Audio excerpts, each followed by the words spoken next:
जन्म नाही पुन्हा।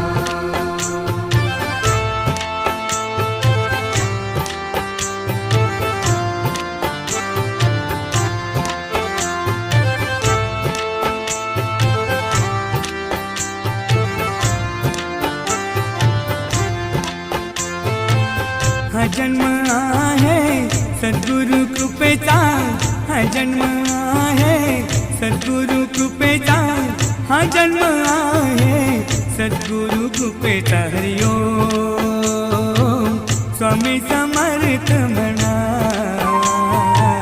हा जन्म